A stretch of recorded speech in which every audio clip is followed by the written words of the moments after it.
warm embrace between you and Prince Naseem Hamid.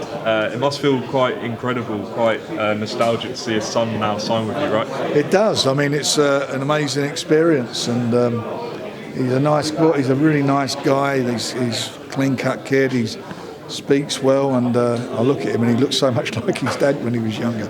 But yeah, who'd have thought this had happened? It's brilliant. You also signed Chantelle Cameron.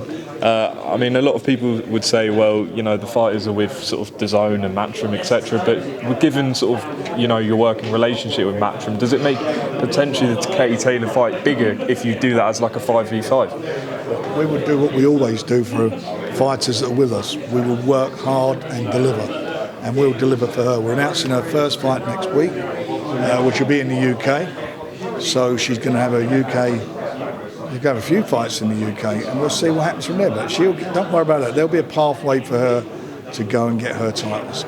Just wanted to just go away from this for a minute. Obviously, the big news in boxing yesterday, Ryan Garcia failed a drug test. Ben Shalom on TalkSport said that the reason why they do the drug test so late is to maybe catch them. But given the fact that, you know, a performance-enhancing drug 2 days before, what impact could that really have on a fighter? Well, look, let's get it right. First of all, the reason they do the test, they do them randomly. They do them. They're not going to tell the fighter when they're going to give him a test, are they? Because otherwise the fighter will be clean that particular day. It's done, and they come back the next day and did it. And so he had 2 tests done. The situation is really simple. It proves that the tests work. It proves they work. So he's got to explain how it got in his body, and I don't think, you know, I'm not yet. It's very difficult to explain how when you're taking PEDs, how they got there. You get tested after a fight. So let's think you can be tested coming up to the fight. You could take the stuff on the day of a fight. And then immediately after the fight, you have to provide urine samples, and that could be found positive, which has happened in the past. You're being tested all the way through, from the start of training, all the way through. You're on that program, even out of contest, you are being tested. You have to give the relevant drug testing body your whereabouts at all time, what times you're going to be there, and if you're not there, if you go abroad, where you are. So if they want to spring you, they spring you. And that's why they're called random tests. You can't test somebody every single day. These tests cost like 30, 40, 50 grand to put a boxers on these programs for a fight. And the fact is they do work. What needs to be resolved and what needs to be done is that there is consequences. That's how you're going to stop this. Consequences for the boxer and consequences for whoever allowed him or gave it to him. That's what you need.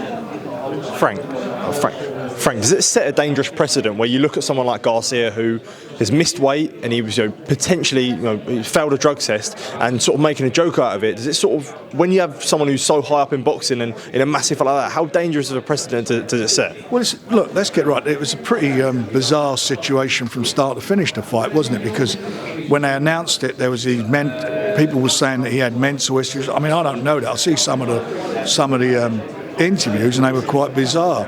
But was that part of a game plan? Who knows? Because suddenly it became a game plan, didn't it, after the fight? But the fact of the matter is something is not right there, and the 3.5 pounds is not right, and the fact he's failed his test. What all contracts should have in them, you really want to hit these guys where it hurts? You should have in the contract, your money will be lodged with a commission until the results of the test come back after the fight. When the test comes back, if you fought and you prove to be positive, then you do not get paid. That money gets held up until the hearing, and then the commission decides what's going to happen with it. That's what should happen.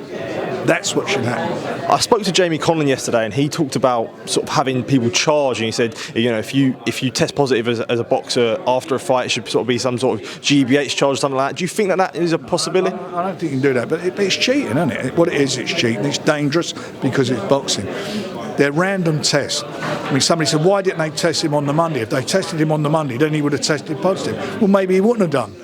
You know, you could take the. We were just saying earlier, you could take the drug on the day of the fight. It's just a nonsense. The random tests are working because guys keep getting caught. So that shows you the consequences of what stops it. If there's big consequences, it will stop it. Does the testing process have to be sped up? If it's taking 72 hours to get a test? Yeah, but what are you looking for? You're not looking for one drug. You're looking for a whole rafter of drugs. And for example, if you had a test on the Saturday of the day of the show, there's a laboratory open. You've got senders. You've got to get it there. What part of the country does it go to? Where's it going to happen? You're trusting people to do the right thing, but there is a system in that you're getting tested before fights and after fights. And you know, I'm sure some people are slipping through the net, but the ones who are getting caught, they need now. You want to send a message out, it's really simple. The contracts, all the commissions in the contract should say the purse gets paid when you're clean. When your test comes back clean, you're clear. And you can expedite that. You say it's 72 hours, so if the fight's on a Saturday, you should by the Tuesday know whether they're clean or not. And if they're clean, there's your money. If you're not clean, then there's going to be a hearing and it can be determined what happens with that purse. Frank, what is the latest on that in the Yarde situation? Obviously, you know that there's sort of fractures between the relationship of himself and yourself and Tunde. And what is the latest? And is it disappointing to see this after a man that you've promoted so well? Well, it is disappointing, but I'm hoping it get resolved. Fury Usyk 2 weeks away. How are you feeling about the fight? And you know, I can't wait for it because Tyson's in such good shape. He's mentally, physically. I think he's in the best physical condition I've seen him in since he's come back. No doubt about that. And I think he's going to make a statement performance. Anthony Joshua backing Usyk to win the fight. He would do. He's beaten him twice. But do you think deep down he wants Fury to win it? No, but why would you want that? You want to say, I told you he was a good fight. He beat me and he's beaten. That's what. Of course he won't. He won't want that, and that's human nature. I get that, and I understand that. But I believe Tyson's the best heavyweight on the planet. I believe he's the best heavyweight of his generation. He's done everything that's asked him. He's undefeated, and he's fighting another undefeated heavyweight. So the winner of that fight will be the man. Frank, Chantelle is a pound-for-pound top 3 female fighter. I mean, how big of a coup is it for Queensberry to have her on board? It's a big coup, and we're delighted. I mean, my son George done the deal with her and her team, and I'm really delighted that she's on board with us because I think she's a great addition to the Queensberry roster of fighters. She's, as you say, she's the top 3. I mean, that's brilliant. We've got to get her into the top place now. We've got to give her the opportunities that she can really, confirm and show she's the best out there.